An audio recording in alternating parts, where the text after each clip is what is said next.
नमस्कार साथियों, ईग्राम चैनल में आपका स्वागत है। आज हम लोग पॉलिटी एंड गवर्नेंस से रिलेटेड जो भी करंट अफेयर्स है, आज हम लोग दूसरा क्लास देखेंगे। पहले क्लास में हम लोगों ने 4 से 5 टॉपिक को कवर किया था। आज हम लोग कुछ मोस्ट इम्पोर्टेंट जो 2023 से 24 से रिलेटेड जो भी इम्पोर्टेंट टॉपिक है पॉलिटी एंड गवर्नेंस से, उसको आज हम लोग कवर करेंगे। तो आज का हम लोग का पहला टॉपिक है क्लासिकल लैंग्वेज से रिलेटेड। अभी हाल ही में लिंग्विस्टिक एक्सपर्ट कमिटी एक आपका यूनिवर्सली रिवाइज किया था आपका क्राइटेरिया जो क्लासिकल लैंग्वेज को दिया जाता है। इससे पहले इससे पहले भी 4 क्राइटेरिया था, लेकिन एक क्राइटेरिया को चेंज किया गया है। इससे पहले भी आपका चार चार क्राइटेरिया था, लेकिन एक क्राइटेरिया को आपको चेंज किया गया। पहले आपका जैसे कि ये क्राइटेरिया आपका जैसे कि आपका 4 क्राइटेरिया में पहला है आपका high antiquities early text recorded history over a period of 1500 and 2000 years. मतलब 1500 से 2000 साल पुराना आपका एक एंटिक्विटी टेक्स्ट रहना चाहिए, एक ये कंडीशन है। दूसरा condition, a body of ancient literature या text which is considered a heritage by generation of speakers.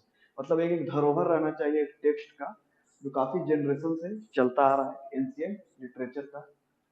तीसरा है आपका the classical language and literature could be distinct from its current form और could be discontinuous with later forms of its offshoots. ये आपका तीसरा है। चौथा जो आपका चेंजेस किया गया है, पहले जो आपका था चार क्राइटेरिया में एक आपका इंडिपेंडेंट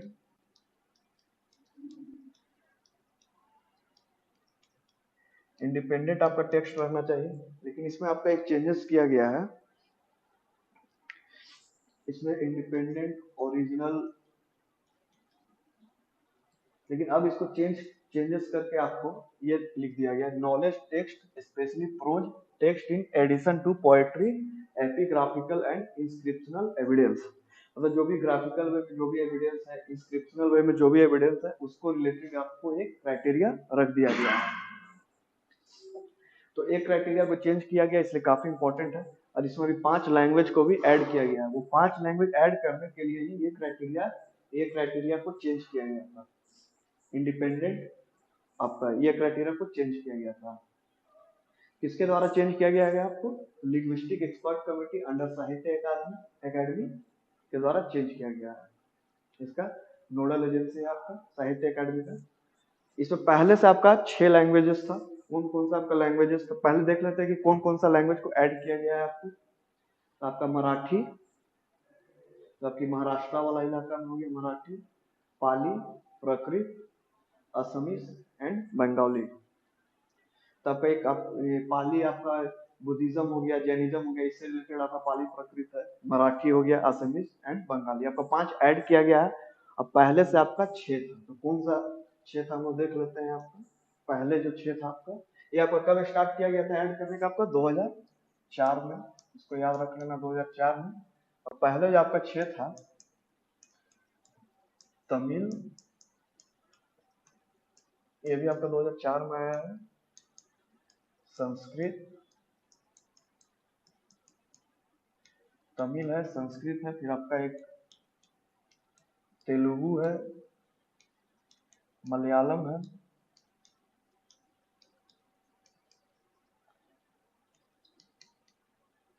तमिल, एक आपका कन्नड़ है,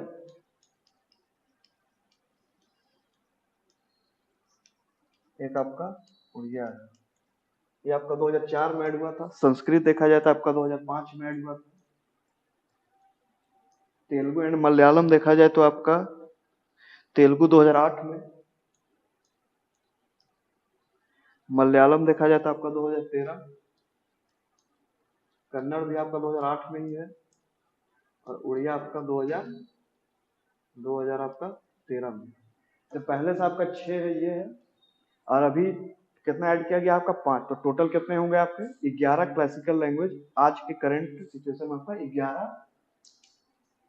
11 क्लासिकल लैंग्वेज है। क्लासिकल लैंग्वेज में किसी को डालने से क्या फायदा होता है? तो क्लासिकल लैंग्वेज में आपको जैसे कि यूजीसी आपका है, यूनिवर्सल यूनिवर्सिटी ग्रांट कमीशन जो है आपका, वो किसी भी प्रोफेशनल चेयर बनाने के लिए आपका सेंट्रल यूनिवर्सिटी में रिकमेंड कर सकता है। 2 आपका इंटरनेशनल अवार्ड मिलता है आपका इससे रिलेटेड, जो भी क्लासिकल लैंग्वेज से रिलेटेड आपका। उसके बाद अगर और देखा जाए तो आपको सेंटर फॉर एक्सीलेंस पढ़ाई करने के लिए, स्टडी करने के लिए सेंटर फॉर एक्सीलेंस यूनिवर्सिटी का भी स्थापना किया जाता है। आपका 3-4 फायदा रहता है क्लासिकल लैंग्वेज में, किसी लैंग्वेज को क्लासिकल लैंग्वेज में ऐड करने से। तो आपका इससे रिलेटेड इतना है। अगर हम लोग देखें इसमें लिंग्विस्टिक एक्सपर्ट कमेटी अंडर साहित्य अकादमी अवार्ड, इसमें एक इंपॉर्टेंट चेंजेस हुआ, इसको याद रखना है आपको। पहले इंडिपेंडेंट ओरिजिनल टेक्स्ट था, लेकिन इसको चेंज करके कर दिया गया आपका fresh text, poetry, epigraphical and inscriptional evidence रहना चाहिए। इसको चेंजेस करके ये कर दिया गया। 5 ऐड किया गया था, मराठी, पाली, प्राकृत, असमीज एंड बंगाली। आपका ये हो गया क्लासिकल लैंग्वेज में। आगे बढ़ते हैं हम लोग। अभी हाल ही में देश के सीजीआई चंद्रचूड़ के द्वारा आपको additional security appellate tribunal benches और बढ़ाने के लिए एडवोकेट किए थे आपका, कैसे इनको ग्रोथ किया जाए ताकि मार्केट में फाइनेंशियल ट्रांजैक्शन को कैसे इंक्रीज किया जा सके। तो इसमें न्यूज में आपका आ गया सिक्योरिटी एपेलेट ट्रिब्यूनल, ये आपका जुलाई का ही न्यूज था आपका, सिक्योरिटी एपेलेट ट्रिब्यूनल। तो हम देखते हैं इसको सिक्योरिटी एपेलेट ट्रिब्यूनल के बारे में। पहले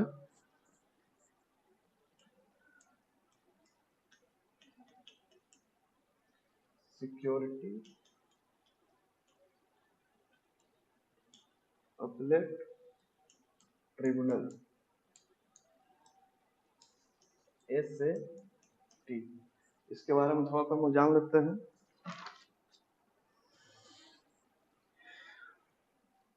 अगर इसको देखा जाए सेट के बारे में,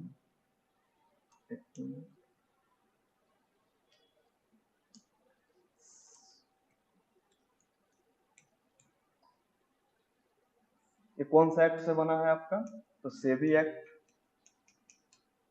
काफी न्यूज में था ये, पूरा वर्ष भर ये सेबी आपका काफी न्यूज में था, काफी इंपॉर्टेंट है ये सेबी एक्ट 1992। इससे आपका ये बॉडी बना सिक्योरिटी एपेलेट ट्रिब्यूनल। अगर इसमें देखा जाए तो कितने मेंबर, एक आपका 1+2, 1 आपका प्रिसाइडिंग ऑफिसर हो गया जो आपके ट्रिब्यूनल को प्रिसाइड करेंगे, और 2 आपका मेंबर हो गया। अगर बोला जाए प्रिसाइडिंग ऑफिसर का आपका अपॉइंटमेंट कैसे होगा, तो ये आपका सेंट्रल गवर्नमेंट करेंगे, सेंट्रल गवर्नमेंट के द्वारा किया जाएगा। और सेंट्रल गवर्नमेंट इन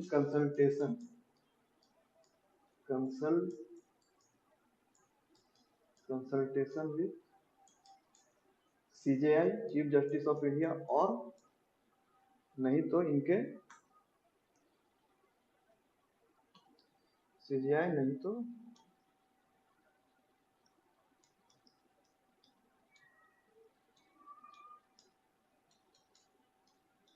जो भी इनके नॉमिनी होंगे उनके द्वारा। तो आपका सिक्योरिटी एपेलेट ट्रिब्यूनल इंपॉर्टेंट है, आपको याद रखना है। इसमें किस एक्ट से बना है, सेबी एक्ट। आपका इसमें कितने मेंबर होते हैं, 2 मेंबर होते हैं। एक आपका प्रिसाइडिंग ऑफिसर, प्रिसाइडिंग ऑफिसर का आपका इलेक्शन कैसे होता है, इसका अपॉइंटमेंट कैसे होता है, तो सेंट्रल गवर्नमेंट करता है। सेंट्रल गवर्नमेंट किससे कंसल्टेशन करते हैं, तो आपका CJI या फिर उनके द्वारा जो भी नॉमिनी होंगे। तो सिक्योरिटी एपेलेट ट्रिब्यूनल इतना हो गया इंपॉर्टेंट। अगर हम सेबी के बारे में देखें, security exchange board of India, SEBI के बारे में, जब सेबी सबसे फर्स्ट टाइम आपका बना था तो ये आपका नॉन स्टेचुटरी बॉडी था।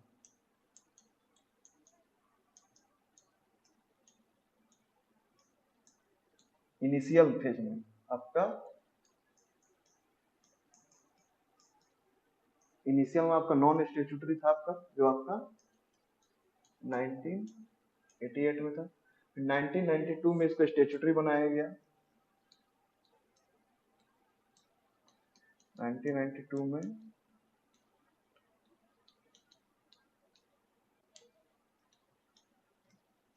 स्टेचुटरी बॉडी बनाया गया। अगर हम लोग बात करें इसके बारे में, तो अभी एक हिंडनबर्ग रिसर्च रिपोर्ट आया था जिसमें एलिगेशन लगाया गया था कॉन्फ्लिक्ट ऑफ इंटरेस्ट। इनके जो चेयरपर्सन है माधवी पुरी बच पे आपका एक कॉन्फ्लिक्ट ऑफ इंटरेस्ट का आपका एलिगेशन लगाया गया था। इसमें अगर देखा जाए चेयरपर्सन, तो चेयरपर्सन का नाम इंपॉर्टेंट है। चेयरपर्सन कौन है इनका? माधवी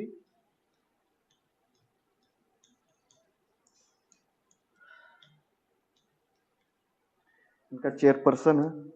ये आपका क्या काम करता है? तो protect the interest of investors and to promote and regulate the security market. मतलब जो भी इन्वेस्टर रहते हैं उनके जितने सिक्योरिटी है उनके इंटरेस्ट को ध्यान में रखकर ये काम करते हैं आपका सेबी। फिर आपका कैपिटल मार्केट को कैसे रेगुलेट किया जाए अच्छे से, उसके बारे में ये ध्यान रखते हैं सेबी।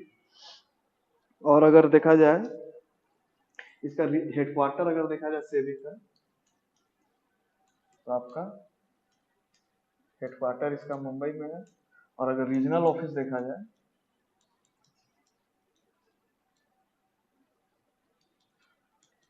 रीजनल ऑफिस अगर देखा जाए इसका, एक है कोलकाता, अहमदाबाद,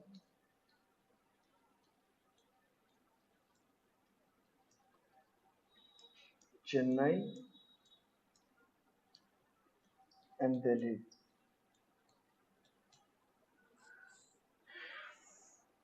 ये कैपिटल मार्केट को रेगुलेट करता है आपका सेबी।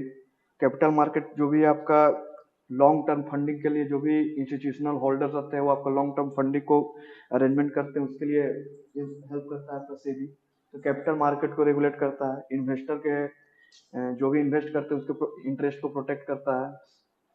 तो सेबी से इम्पोर्टेंट इतना आपका इम्पोर्टेंट है सेबी। पहले आपका नॉन स्टेट्यूटरी था, बाद में स्टेट्यूटरी बॉडी हुआ। चेयरपर्सन माधवीपुरी बक है आपका। इसका हेडक्वार्टर मुंबई में, रीजनल ऑफिस कोलकाता, अहमदाबाद, चेन्नई और दिल्ली। कैपिटल मार्केट को रेगुलेट वगैरह करता है। तो सिक्योरिटी अपीलेट ट्रिब्यूनल से इतना इंपॉर्टेंट हो गया इसमें। आगे हम लोग देखते हैं, ये भी काफी न्यूज में था आपका, अगस्त 9 2024 का ये न्यूज है, जिसमें आपका एक जॉइंट पार्लियामेंट्री कमेटी फॉर्म किया गया था to examine Waqf amendment bill. जब आपका वक्फ अमेंडमेंट बिल लाया गया था आपका पार्लियामेंट में, तो पास नहीं हो पाया था, जिसमें बहुत डिमांड किया गया था कि इसको जॉइंट पार्लियामेंट्री कमेटी में भेजा जाए। जो भी बिल के जो भी टेक्स्ट है उसको एग्जामिन करने के लिए आपको ज्वाइंट पार्लियामेंट्री कमेटी में भेजा गया था वक्फ अमेंडमेंट बिल। इसमें आपका 31 मेंबर को चुना गया है आपको वक्फ अमेंडमेंट बिल का एग्जामिन करने के लिए। हम लोग देख लेते हैं ज्वाइंट पार्लियामेंट्री कमेटी।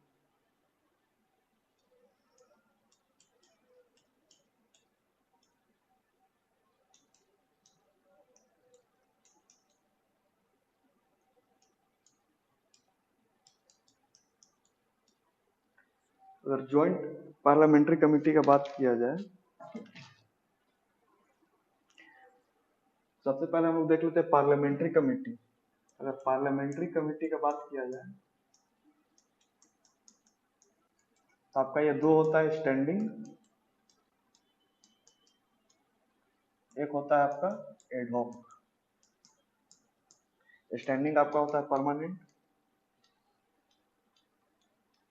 और एडहॉक होता है आपका टेम्पोररी। ये कुछ स्पेसिफिक टास्क के लिए बनाया जाता है एडहॉक, और वो कुछ स्पेसिफिक टास्क को कंप्लीट करते थे। एडहॉक आपका दो टाइप का होते हैं, जिसमें पहला आपका इंक्वायरी और दूसरा आपका एडवाइजरी। और इसी एडवाइजरी में आपका ज्वाइंट पार्लियामेंट्री कमेटी या सेलेक्ट कमेटी भी बोला जाता है।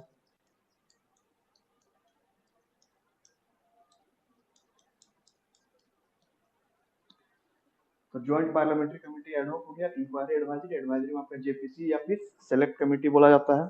अगर बात किया जाए जेपीसी के बारे में, इसको और हम लोग देख सकते हैं जेपीसी के बारे में।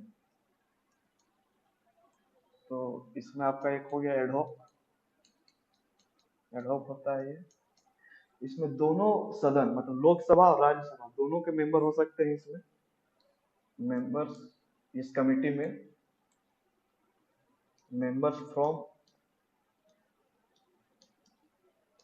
बोथ हाउस दोनों हाउस के मेंबर भी हो सकते हैं और रूलिंग पार्टी और ऑपोजिशन पार्टी दोनों के हो सकते हैं। एंड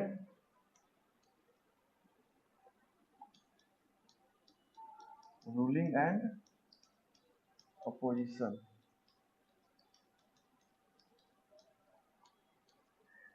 आपका मेंबर्स फ्रॉम बोथ हाउस मतलब लोकसभा राज्यसभा दोनों से, या फिर आपका और रूलिंग और ऑपोजिशन दोनों से हो सकते हैं। जो भी एक कमेटी आपका रिकमेंड करेगी वो आपका सिर्फ एडवाइजरी होगा। आपका एडवाइजरी होगा, मतलब अगर सेंट्रल अगर मानना चाहे आपका ये बाइंडिंग नहीं है, मतलब एडवाइजरी है ये, बाइंडिंग मान भी सकते हैं नहीं भी मान सकते हैं। आपका बाइंडिंग, आपका बाइंडिंग नहीं है। इसमें हो गया कोई भी बिल जैसे कि कंडक्ट किया जाता है, कोई भी इन्वेस्टिगेशन या फिर एग्जामिनेशन ऑफ एनी इशू या एनी बिल स्पेसिफिक टास्क के लिए ये बनाया जाता है। अगर पहला जेपीसी देखा जाए कब बना था, आपका फर्स्ट जेपीसी, फर्स्ट जेपीसी आपका बोफोर्स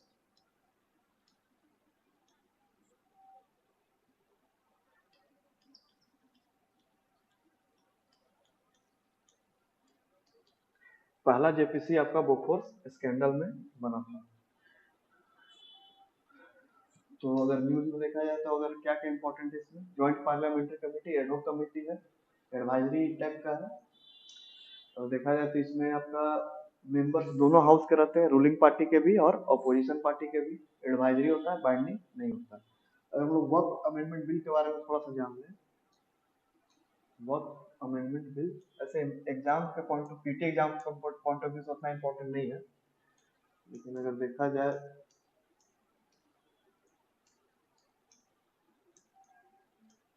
अगर पहले फर्स्ट टाइम अगर देखा जाए तो आपका वर्क बिल कब आया था, वर्क एक्ट आपका कब बना था, तो आपका 1954 में बना था।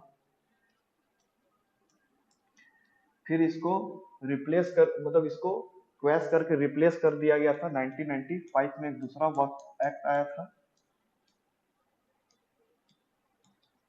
और फिर एक बार 2013 में इसमें अमेंड किया गया था।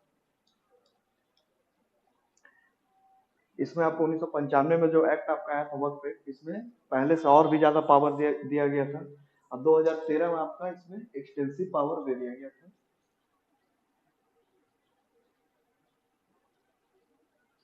वक्फ बोर्ड को आपको एक्सटेंसिव पावर दे दिया गया था। जैसे मान लिया जाएगा अगर वक्फ बोर्ड किसी जमीन को अगर क्लेम करते हैं कि वो जमीन उनका है, तो जो अगला पार्टी जो जमीन पे क्लेम किया गया है उसको प्रूव करना होगा कि वो जमीन उसका है।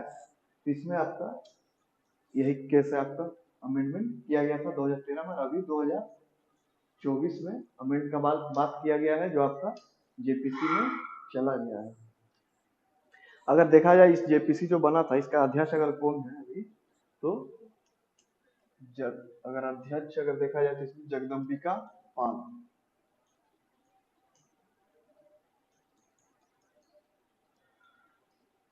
इस जेपीसी का अगर अध्यक्ष देखा जाए अभी कौन है, तो आपका जगदम्बिका पाल।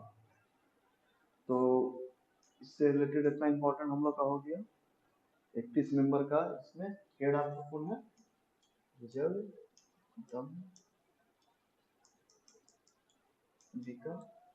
पाल। तो इस न्यूज से इतना इंपॉर्टेंट है पीटी के एग्जाम पॉइंट ऑफ व्यू से। एक और न्यूज है, सुप्रीम कोर्ट द्वारा हाल ही में आपका अप्रैल 25 2024 का न्यूज है कि जितने भी रिव्यू मतलब पिटीशन लगाए गए थे कि इसको फिर से रिव्यू किया जाए कॉलेजियम सिस्टम को, उस सबको डिक्लाइन कर दिया गया है सुप्रीम कोर्ट के द्वारा। तो हम लोग कॉलेजियम सिस्टम भी न्यूज में आ गया है। तो कॉलेजियम सिस्टम के बारे में हम लोग थोड़ा सा जान लेते हैं।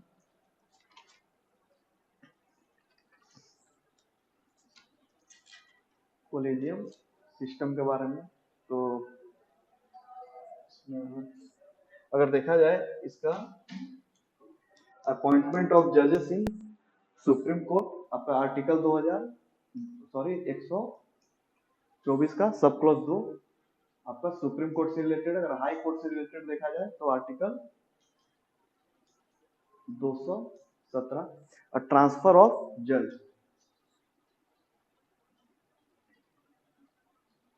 जो एक हाई कोर्ट से दूसरे हाई कोर्ट में जाते हैं, तो आपका इस 3 चीज के लिए आपका कोलिजन सिस्टम का काम आता है। अपॉइंटमेंट ऑफ जजेस इन सुप्रीम कोर्ट, अपॉइंटमेंट ऑफ जजेस इन high court, appoint transfer of जजेस from one high court to other. तो आपका ये 3 चीज में यूज होता है आपका कोलिजियम सिस्टम। अगर बात किया जाए आपका, तो इसमें कोलिजियम सिस्टम को अगर देखा जाए, तो आपका ना तो ये संविधान में कहीं मेंशन है आपका कोलिजियम सिस्टम के बारे में, ना ही कोई किसी कानून में ये मेंशन है, किसी पार्लियामेंट्री एक्ट के द्वारा भी नहीं बनाया गया है।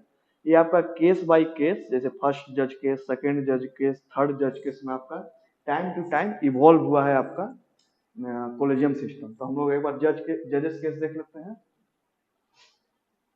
इवोल्यूशन ऑफ द सिस्टम, मतलब कोलिजन सिस्टम का आपका कैसे इवॉल्व हुआ। इसमें आपका पहला जज केस, जिसको कि आपको एसपी गुप्ता केस भी बोला जाता है, पहला जज केस, इसमें हम अलग से देख सकते हैं।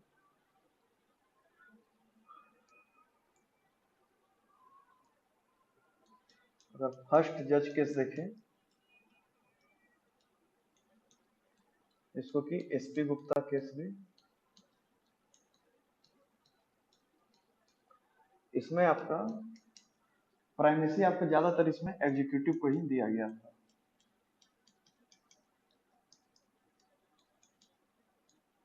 और इसमें जो कंकरेंस जो है, कंकरेंस जो भी अगर सुप्रीम कोर्ट के सीजीआई जो भी देंगे कंकरेंस, तो ये आपका बाइंडिंग नहीं था। आपका कब था ये केस? 1981 में, फर्स्ट जज केस 1981 में आपका था। इसमें कंकरेंस आपका बाइंडिंग नहीं था। इस केस में आपका कोलिजियम सिस्टम के बारे में डायरेक्टली नहीं बोला गया था। लेकिन सेकेंड जज केस,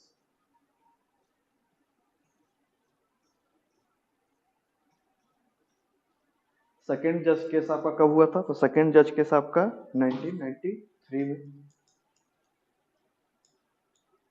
इसमें आपका कोलिजियम सिस्टम का इवॉल्व होना स्टार्ट हुआ था। इसमें आपका बात किया गया था CJI plus 2 senior most,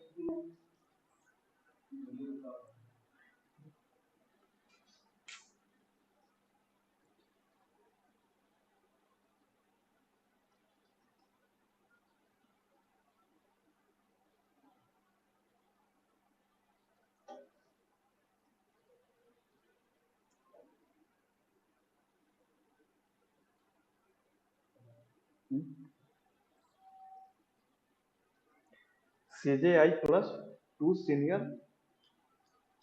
most जजेस ऑफ सुप्रीम कोर्ट। तो आपका सेकेंड जज केस 1993 में सीजीआई प्लस 2 सीनियर मोस्ट जजेस केस।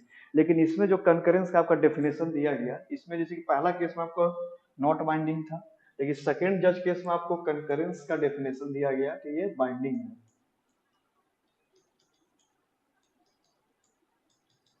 मतलब जो भी अगर रिकमेंडेशन प्रेसिडेंट को भेजा जाता है, तो ये प्रेसिडेंट पर बाइंडिंग है। दूसरा जज केस में आपका, इस पर हम लोग थर्ड जज केस देखते हैं। अगर थर्ड जज केस देखा जाए,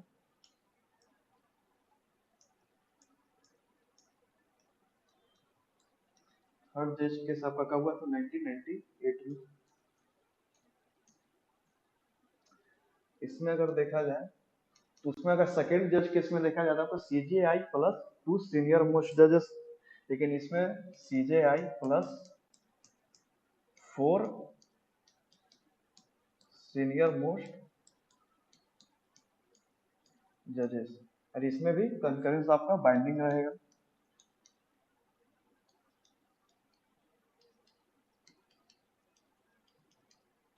कंकरेंस इसमें आपका बाइंडिंग रहेगा।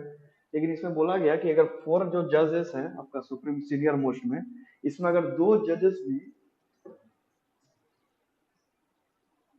इसमें अगर 2 जजेस भी एडवर्स अपना ओपिनियन देते हैं बाकी जजेस से,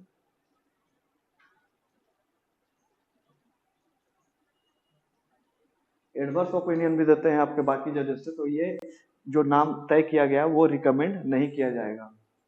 तो ये आपका थर्ड जज केस हो गया। ऐसे फोर्थ जज केस भी बोला जाता है, जो आपका NJAC national judicial appointment commission, जिसको कि 99 99 कॉन्स्टिट्यूशनल अमेंडमेंट एक्ट चलाया गया था, जिसको कि स्ट्रक डाउन कर दिया गया था।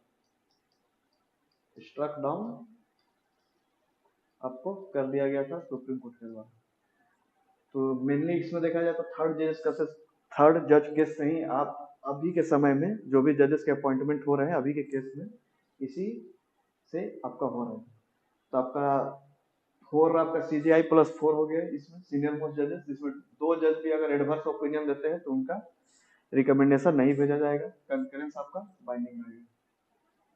और अगर इसमें देखा जाए आपका तो इससे रिलेटेड आपका जैसे आपका सेकेंड जुडिशियल केस में आपका जज केस में आपका जुडिशियल प्राइमेसी दिया गया, पहला में एग्जीक्यूटिव प्राइमेसी, दूसरा में जुडिशियल प्राइमेसी, तीसरा में भी जुडिशियल प्राइमेसी ही।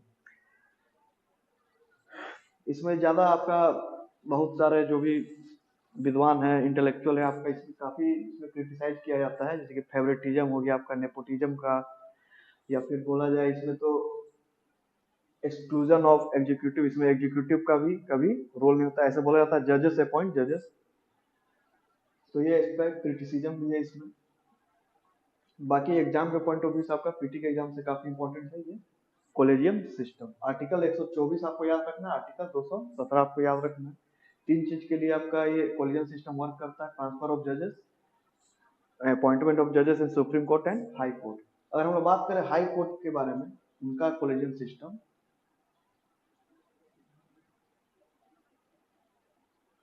हाई कोर्ट का कॉलेजियम सिस्टम देखा जाए तो इसमें सीजेआई प्लस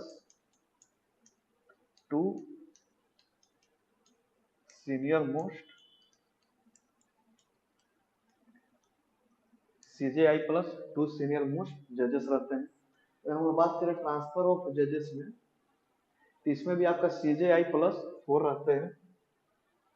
ट्रांसफर ऑफ जजेस में आपका सीजेआई प्लस 4 रहते हैं, जिसमें आपका टू सीनियर मोस्ट आपका सुप्रीम कोर्ट के, बाकी कंसर्न हाई कोर्ट, मतलब जहां से ट्रांसफर हो रहा है, जहां पे ट्रांसफर होने वाला है, वहां के एक एक सीनियर मोस्ट जजेस रहते हैं। इसमें भी सीजीआई प्लस 4 रहता है, लेकिन 2 सुप्रीम कोर्ट के और 2 हाई कोर्ट के। तो इससे रिलेटेड आपका इतना हो गया।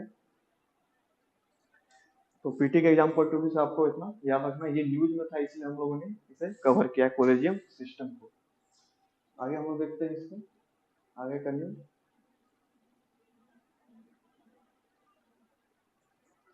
आपका एक इम्पोर्टेंट न्यूज है आपका, जो आपकी लोकसभा 18वीं लोकसभा से इम्पोर्टेंट है, कि जो आपका गुजरात में सूरत आपका कॉन्स्टिट्यूएंसी है, उसमें आपका वॉकओवर दे दिया गया था बीजेपी के कैंडिडेट को। तो इससे रिलेटेड जो भी अगर न्यूज होगा हम उसको देख लेते हैं।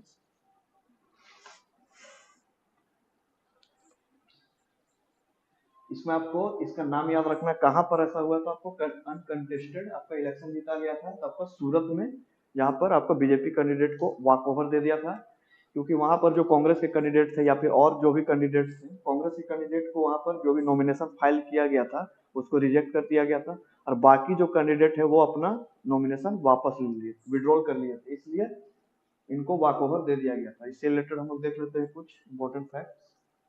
जैसे आपका एक आर्टिकल आपका 329, आर्टिकल 329 का आपका सब क्लॉज बी है, जिसमें अगर बोला गया था कि नो इलेक्शन, मतलब कोई भी इलेक्शन को इनवैलिड आपका तब तक नहीं दिया जा सकता है तब तक कि आपको कंसर्न हाई कोर्ट में उसका पिटीशन नहीं डाला जाए। तो आपका आर्टिकल 329 आपका इंपॉर्टेंट है, इसको याद रखना है आपको।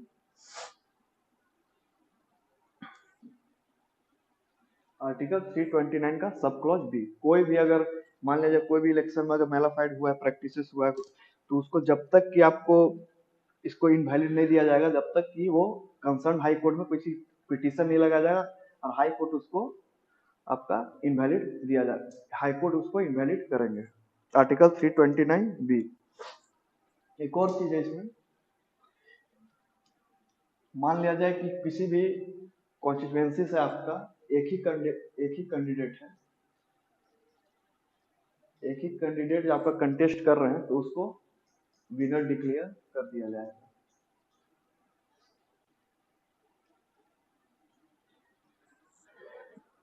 विनर आपको डिक्लेयर कर दिया जाएगा।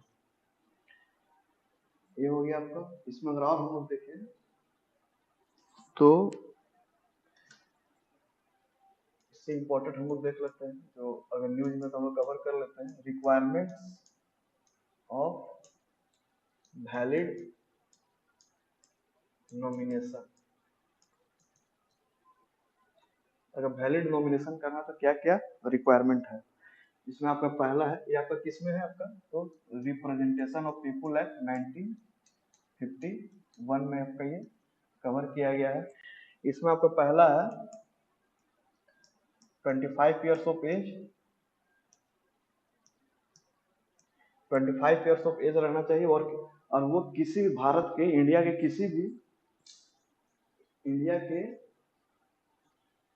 किसी भी लोकसभा कॉन्स्टिट्यूएंसी से वो कंटेस्ट कर सकते हैं। सिर्फ उनको 25 ईयर्स ऑफ एज रहना चाहिए और कन्विक्शन नहीं रहना चाहिए किसी भी केस में 2 साल से ज्यादा का। तो आपको इंडिया में किसी भी लोकसभा कॉन्स्टिट्यूएंसी से आपका, या फिर अगर लेजिस्लेटिव में लड़ रहे हैं तो वो लड़ सकते हैं। हालांकि अगर वो सीट अगर रिजर्व नहीं रहना चाहिए, जैसे एससी या एसटी के लिए रिजर्व नहीं रहना चाहिए बस, बाकी 25 ईयर्स ऑफ एज रहना चाहिए। दूसरा देखा जाए, एक आपको देखे होंगे कभी भी कोई भी अगर कैंडिडेट नॉमिनेशन करने जाते हैं तो आपका एक प्रपोजल रहता है। तो प्रपोजल जो आपका रहता है वो आपका वही लोकसभा या फिर लेजिस्लेटिव असेंबली के, तो वही कॉन्स्टिट्यूएंसी से रहना चाहिए आपका प्रपोजल। मतलब कि आपका शुड बी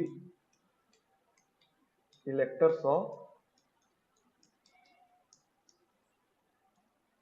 रिस्पेक्टिव कॉन्स्टिट्यूएंसी। एक, इसमें एक रहना चाहिए प्रपोजल आपका। प्रपोजल कभी भी देखेंगे, कोई भी नॉमिनेशन अगर करने जाते हैं तो एक प्रपोजल हमेशा रहता है। तो एक प्रपोजल आपका इलेक्टर्स रहना चाहिए वही कॉन्स्टिट्यूएंसी का। ये नहीं कि अगर मान लिया जाए कि रांची कॉन्स्टिट्यूएंसी में आपका कोई नॉमिनेशन करने जा रहा है तो आपका कोई डाल्टनगंज या पलामू का प्रपोजल नहीं रह सकता है, सिर्फ रांची का ही रहना चाहिए। तो आपका ये हो गया प्रपोजल। सिर्फ एक ही रहना चाहिए। एक में आपका अगर स्टेट या अगर आपका नेशनल पार्टी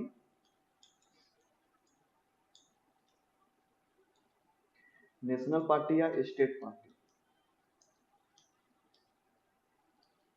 नेशनल पार्टी और या स्टेट पार्टी है तो उसके लिए एक प्रपोजल इनफ है। अगर मान लिया जाए सिर्फ वो रिकॉग्नाइज्ड पार्टी है, रिकॉग्नाइज्ड पार्टी है या इंडिपेंडेंट है, रिकॉग्नाइज्ड या फिर इंडिपेंडेंट है, तो आपको इसमें 10 प्रपोजल का जरूरत है। 10 प्रपोजल का आपको जरूरत है इसमें। अगर नेशनल पार्टी या स्टेट पार्टी के कैंडिडेट हैं तो आपका एक प्रपोजल, अगर रिकॉग्नाइज्ड पार्टी है सिर्फ या फिर इंडिपेंडेंट है तो आपका 10 प्रपोजल। इसमें अगर और देखा जाए, इतना इंपॉर्टेंट है, 3 आपको याद रखना है इसमें।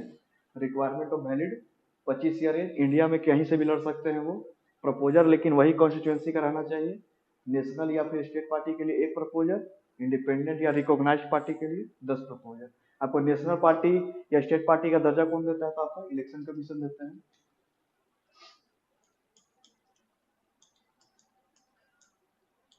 नेशनल पार्टी या स्टेट पार्टी कौन रिकॉग्नाइज करता है, आपका इलेक्शन कमीशन हो। अभी टोटल इंडिया में देखा जाए तो आपका 6 नेशनल पार्टी है।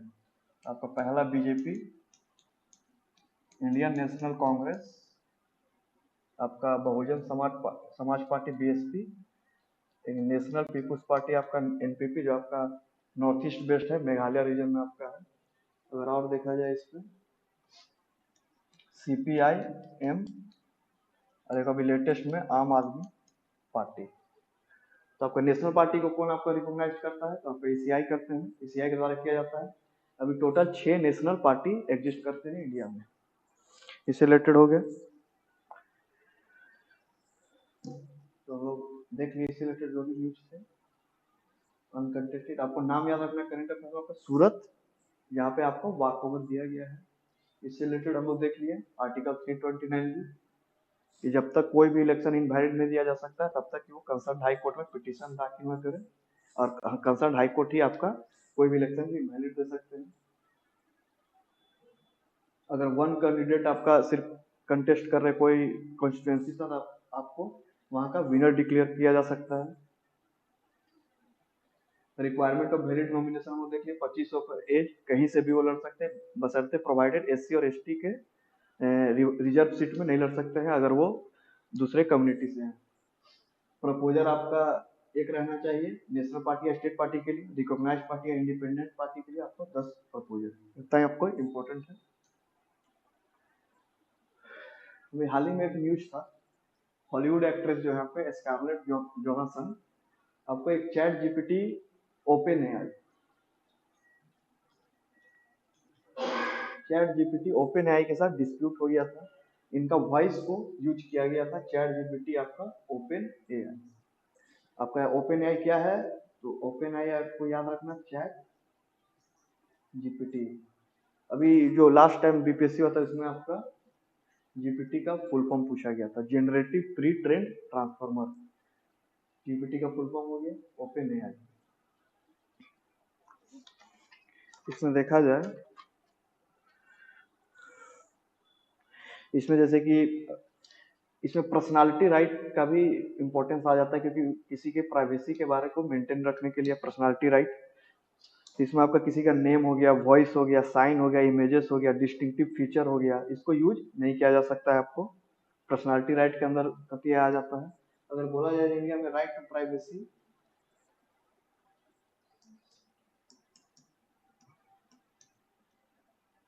पर्सनालिटी राइट में हम लोग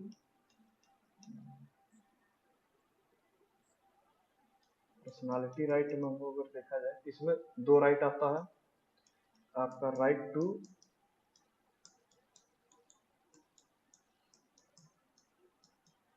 टू प्राइवेसी और आपका है राइट टू पब्लिसिटी।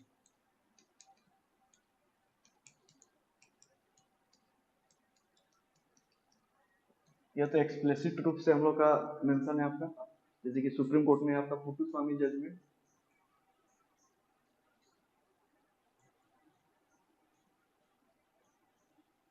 2017 में आर्टिकल 21 के अंतर्गत रखा गया था, लेकिन राइट टू पब्लिसिटी हम लोग का आपका एक्सप्लिसिटली कहीं भी कोई भी लॉ बुक में कभी भी मेंशन नहीं है, लेकिन इम्प्लिसिट वे में काफी ज्यादा दिया जाता है।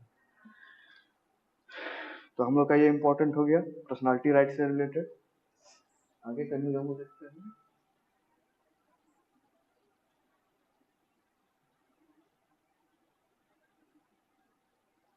एक आपका लिविंग विल न्यूज में था, आपका हाई कोर्ट जज becomes first in Goa to register living will. आपका हाई कोर्ट जो आपका बॉम्बे हाई कोर्ट है, इसका जो गोवा डिवीजन के जो जज है आपका आपका नाम है जस्टिस सोनक, तो उन्होंने एक लिविंग डॉक्यूमेंट बनाया है आपका अपने फैमिली के लिए, जस्टिस सोनक। ऐसा पहली बार हुआ है। हम लोग देख लेते हैं लिविंग विल क्या होता है। Living living will and passive living will and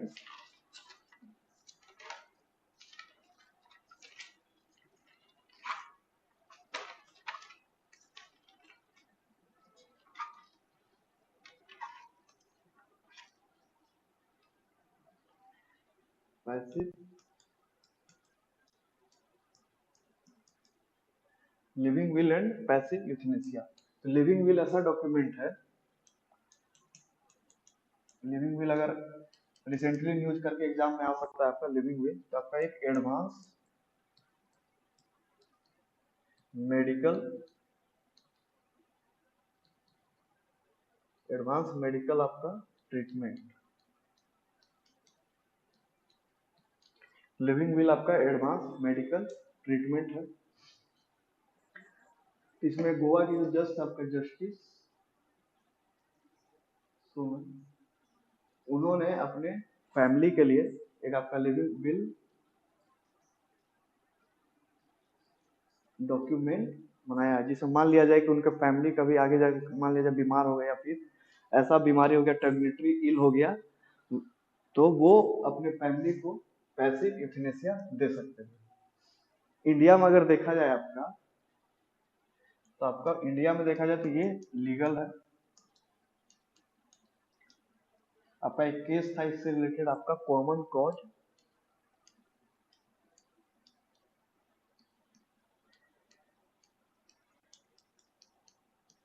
common cause versus union of India 2018। इससे रिलेटेड इंडिया में आपका लीगल है पैसिव यूथनेसिया। इसमें आपका मान लिया जाए कि कोई व्यक्ति आपका लाइफ सपोर्ट सिस्टम से है, तो उसको विड्रॉल करके दिया जा सकता है। इंडिया में एक्टिव यूथनेसिया आपका बैन है।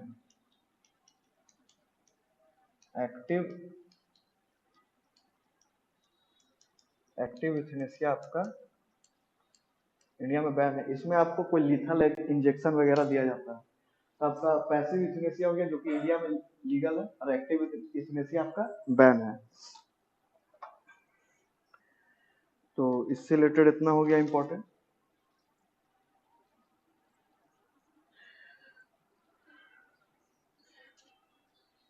इसका आपका एडवांस मेडिकल डायरेक्टिव है।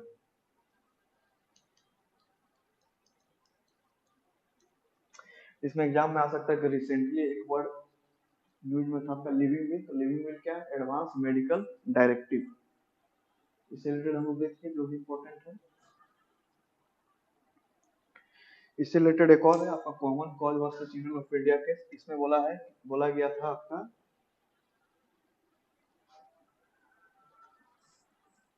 मतलब डाई भी जो होगा वो डिग्निटी से होना चाहिए। ये भी आपका आर्टिकल 21 में रखा गया है। इससे रिलेटेड इतना न्यूज आपका लिविंग विल से। आगे हम लोग देखते हैं। हम लोगों ने सूरत देखा, आपका अनकंटेस्टेड आपका वॉक ओवर मिला है। और एक और न्यूज में आपका इंडोर में क्या हुआ कि आपका नोटा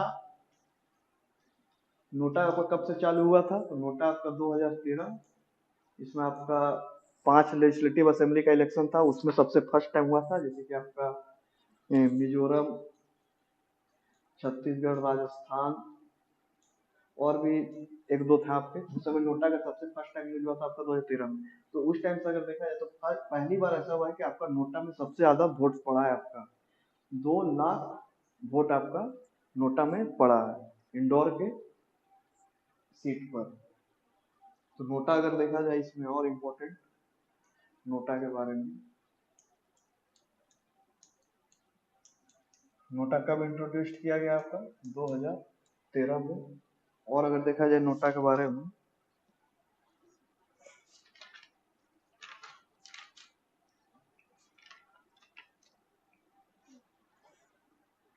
ये आपका एक टाइप से राइट टू रिजेक्ट ही है। राइट टू रिजेक्ट, अगर कोई भी कैंडिडेट पसंद नहीं है तो उसको रिजेक्ट किया जा सकता है। इसी आई इलेक्शन कमीशन ऑफ इंडिया ने इसे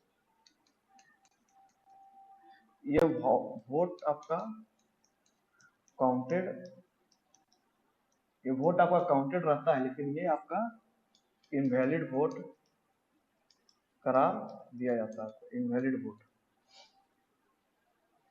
अगर मान लिया जाए कि कोई भी कहीं पे इलेक्शन हो रहे हैं, अगर फर्स्ट में नोटा का वोट पड़ गया सबसे ज्यादा, फर्स्ट में अगर नोटा आ गया और सेकंड में कोई एबीसी कोई कैंडिडेट है, तो आपका नोटा नहीं जीतेगा क्योंकि ये आपका इनवैलिड वोट हो गया।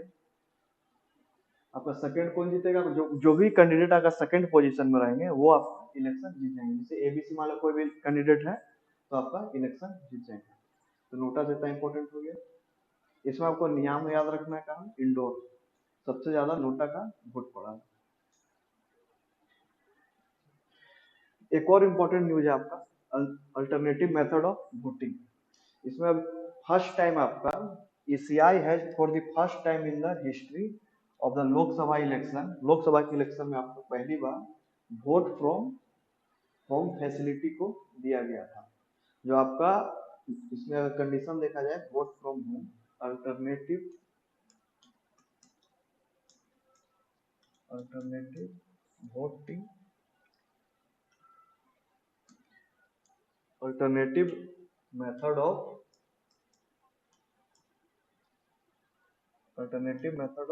वोटिंग। अगर देखा जाए तो अभी कैसे पड़ता है वोटिंग आपका, दो तरीका से पड़ता है। पहला है आपका ईवीएम, दूसरा है आपका पोस्टल बैलेट।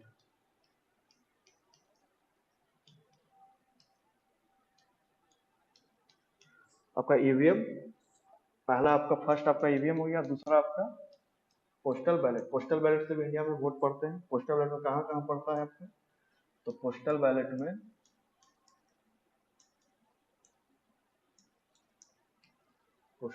में अगर आपका देखा जाए, इसके अंतर्गत आपका स्पेशल वोटर, एक आपका सर्विस वोटर,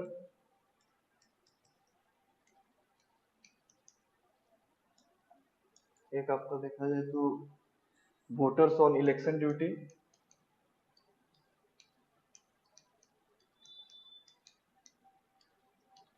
और अभी एक नया इंट्रोड्यूस किया गया home, vote from home.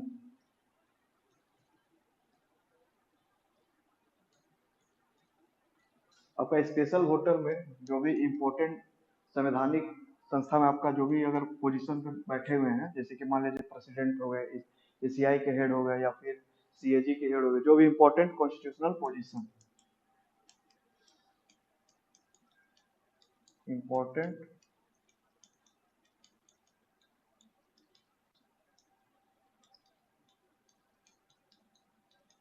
Important constitutional position पे आपका ये होगा स्पेशल वोटर। सर्विस वोटर देखा जाए तो आपका आर्म फोर्सेस,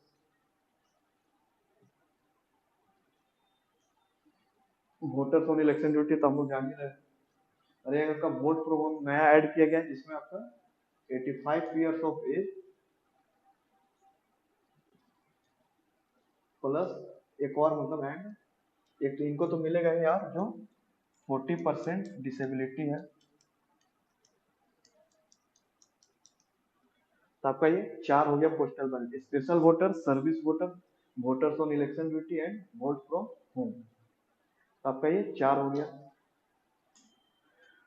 तो इससे रिलेटेड इतना यूज हो गया आपका alternative method of voting,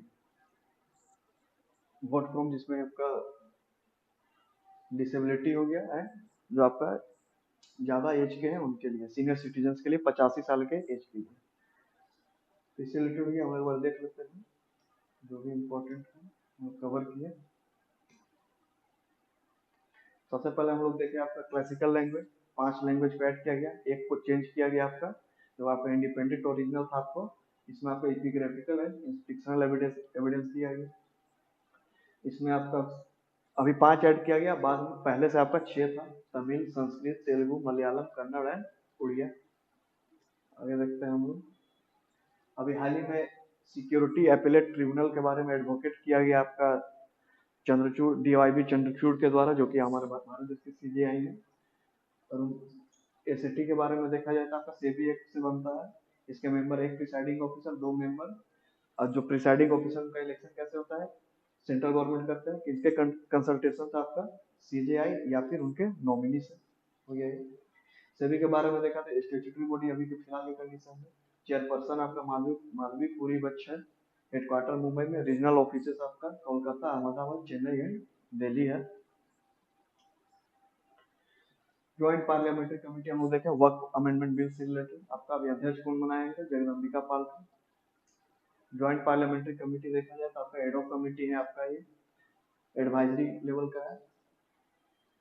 ad hoc हो गया आपका फर्स्ट जेपीसी कब बना था, बोफोर्स स्कैंडल में। आपका मेंबर्स फ्रॉम बोथ हाउस के मेंबर्स रह सकते हैं, और रूलिंग एंड ऑपोजिशन दोनों के रह सकते हैं। ये एडवाइजरी है, बाइंडिंग नहीं है।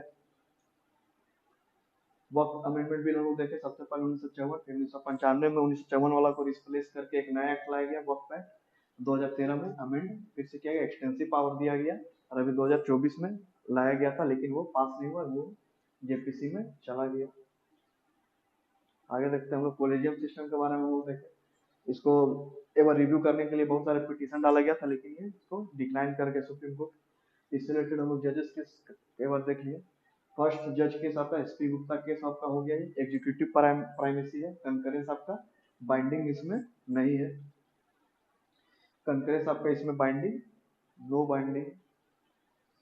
सेकेंड जज केस में आपका 1993 में आपका था ये सीजीआई +2 सीनियर मोस्ट जजेस ऑफ सुप्रीम कोर्ट। इसमें कंकरेंस आपका बाइंडिंग है। यहीं से आपका इवोल्यूशन आपका हुआ स्टार्ट कॉलेजियम कॉलेजियम सिस्टम का आपका यहीं से इवोल्यूशन स्टार्ट हुआ। थर्ड जज केसेस में आपका थर्ड जज केस में आपका सीजीआई +4 सीनियर मोस्ट जजेस हो गए। इसमें आपका कंकरेंस बाइंडिंग ही है। अगर हाई कोर्ट में देखा जाए तो सीजीआई +2 सीनियर मोस्ट जजेस हो गए। आगे देखते हैं हम लोग। अनकंटेस्टेड इलेक्शन कहाँ हुआ आपका सूरत में, इसमें आपका वॉक ओवर दिया गया। इस रिलेटेड हम लोग आर्टिकल 329 सब क्लॉज बी देख लिए।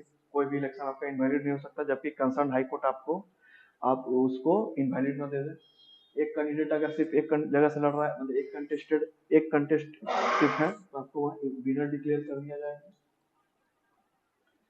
रिक्वायरमेंट ऑफ वैलिड वोकेशन वो देखिए 25 साल का रहना चाहिए, इंडिया का वोटर रहना चाहिए, कहीं का भी वोटर रहना चाहिए और कहीं भी इलेक्शन वो लड़ सकता है। लेकिन प्रपोजर वही कॉन्स्टिट्यूएंसी का रहना चाहिए आपका, जिसमें आपका नेशनल पार्टी या स्टेट पार्टी का एक आपका, या फिर रिकॉग्नाइज्ड पार्टी या फिर इंडिपेंडेंट पार्टी है। रिकॉग्नाइज होता है स्टेट से भी नीचे जो है, मतलब स्टार्ट ही हुआ है वो पार्टी, या फिर इंडिपेंडेंट 10 प्रपोजल रहना चाहिए। नेशनल पार्टी टोटल कौन रिकॉग्नाइज करते हैं, तो आपका ईसीआई रिकॉग्नाइज करते हैं। अभी कौन सा है, तो आपका BJP, Indian National Congress, Bahujan Samaj Party, National People's Party, CPI Maale and latest में भी आपका आम आदमी पार्टी। अभी एक आपका डिस्प्यूट हो गया था स्कारलेट जोहानसन से रिलेटेड, जो आपका पर्सनालिटी राइट से रिलेटेड है। इसमें आपका उनका सिग्नेचर हो गया, उनका वॉइस हो गया, उनका इमेजेस हो गया, उनको आपका यूज किया गया था ओपन आई चैट जीपीटी के द्वारा। चैट जीपीटी का फुल फॉर्म क्या है, जनरेटिव प्री ट्रेन ट्रांसफॉर्मर। इसमें right to privacy, right to publicity implicit mention है इंडियन संविधान में। अगर देखा जाए तो इसमें आपका Puttaswamy judgment 2017 article 21। High court जजेस become first in Goa to register living will, हम लोग देख लिए। लिविंग विल में क्या है आपका, एडवांस मेडिकल डायरेक्टिव है आपका। Justice Shaunak living will document आपका बनाया है अपने फैमिली मेंबर्स के लिए, और पहली बार ऐसा हुआ है। इससे रिलेटेड आपका एक केस है common cause versus union of India, जिसमें आपका पैसिव यूथनेसिया का आपको लीगलाइज किया गया था, लेकिन एक्टिव यूथनेसिया अभी भी बैन है। पैसिव यूथनेसिया में आपका withdrawal of life support system वाले कोई इंटेंसिव केयर यूनिट में लाइफ सपोर्ट में सिर्फ रह रहे हैं, तो उनका विड्रॉल किया जा सकता है पैसिव यूथनेसिया में। आपका एक हम लोग देखे इंडोर देखे हम लोग, जिसमें आपका नोटा से रिलेटेड न्यूज था। नोटा आपका कब इंट्रोड्यूस किया गया, 2013 में। राइट टू रिजेक्ट है ये। अगर नोटा अगर पहला स्थान में है तो आपका नोटा नहीं जीतेगा, क्योंकि वो इनवैलिड वेट हो जाता है। सेकेंड कंडीशन में, सेकेंड पोस्ट में जो भी रहेंगे वो इलेक्शन जीत जाएंगे। हम लोग देखें अल्टरनेटिव मेथड ऑफ वोटिंग, जिसमें आपका पहला ईवीएम हो गया। आपका पहला तो ईवीएम जो कन्वेंशनल होता ही आ रहा है। एक आपका पोस्टल बैलेट हो गया। कुछ सर्टन कंडीशन में पोस्टल बैलेट से वोट किया जा सकता है, जैसे स्पेशल वोटर जो भी संविधान के इंपॉर्टेंट पोजीशन में है आपका, उनके लिए है आपका postal ballot. Service voter, arm forces, voters on election duty and एक वोट फ्रॉम होम अभी ऐड किया गया था लोकसभा इलेक्शन में, जिसमें 85 ईयर्स ऑफ एज आपका सीनियर सिटीजन, या फिर डिसेबिलिटी आपका 40% और पता। तो आज का हम लोग इम्पोर्टेंट न्यूज कवर किए यहाँ पर 7-8 न्यूज कवर। तो पॉलिटी एंड गवर्नेंस से रिलेटेड हम लोग का ये आज का दूसरा वीडियो था। और दो क्लास में हम लोग पॉलिटी एंड गवर्नेंस से रिलेटेड कंप्लीट कर लेंगे क्लास, पॉलिटी एंड गवर्नेंस। इसके बाद हम लोग इकोनॉमी से जो भी रिलेटेड हम लोग का करंट अफेयर्स होंगे 2023-24 का, उसको हम लोग कवर करके फिर धीरे धीरे हम लोग और सारे टॉपिक ज्योग्राफी एनवायरनमेंट वगैरह हम लोग खत्म करते जाएंगे। हम लोग का अच्छा चल रहा है। हम लोग जल्दी करंट अफेयर्स आपका 20 से 25 दिन में, और 20 से 25 दिन लगेंगे टोटल अच्छे से कंप्लीट करने में। तो हम लोग अच्छा चल रहा है। बाकी हम लोग मिलते हैं नेक्स्ट क्लास में, तब तक के लिए thank you and good night.